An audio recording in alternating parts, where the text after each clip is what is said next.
Last time on the adventures of Buck Rogers. Jank on ColecoVision. And now our story continues.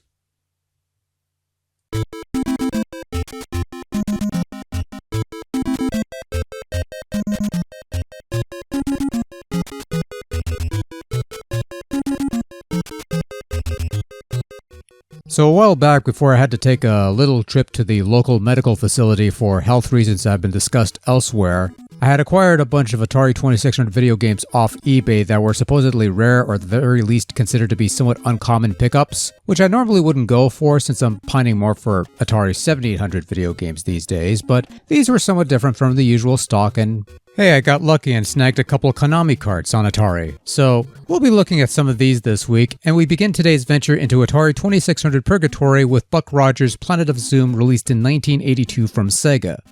Now, we previously sampled the ColecoVision version of Buck Rogers, and I came away largely disappointed. Good concept, but the jank was strong in this one.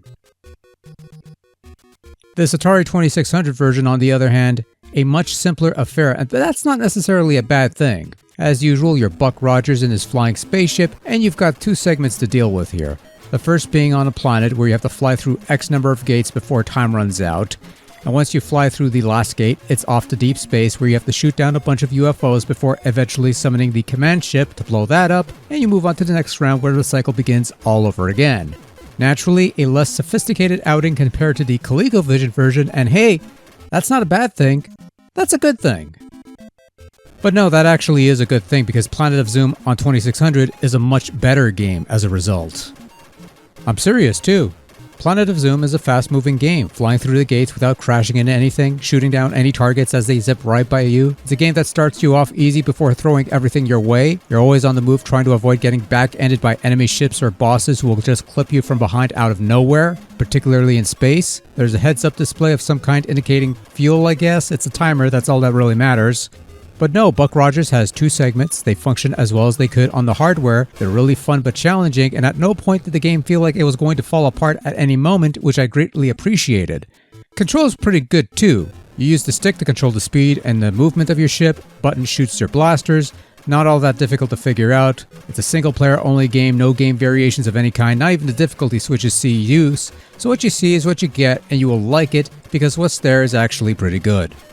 Graphically, the game doesn't look all that bad. Obviously, the sprites are simplistically designed single-color objects, but in general terms of the scaling and depth perception, Buck Rogers does a fairly good job on that front. Traveling through gates isn't completely jarring, even with all the flickering happening on screen. The planetary scenes look decent, the heads-up display is rather clean-looking. It's one of the nicer-looking VCS games, I would say, which is nice to say because the sound output is another story entirely. Lots of grinding, scratching, rough-sounding, even by Atari standard sound effects. It's not the most pleasant sounding thing ever, so more so than the flashing lights that might make some people sick, photosensitivity and such, it's the ear violation that will get the rest of you. But at the very least, this can be remedied by turning the volume all the way down and replacing it with some other source of music or whatever that you could find elsewhere.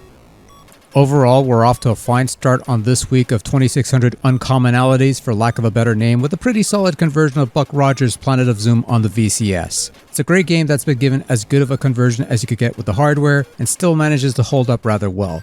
It's a highlight on the system, far better than what you got on ColecoVision, which is sad to say, but it's true, and well worth checking out.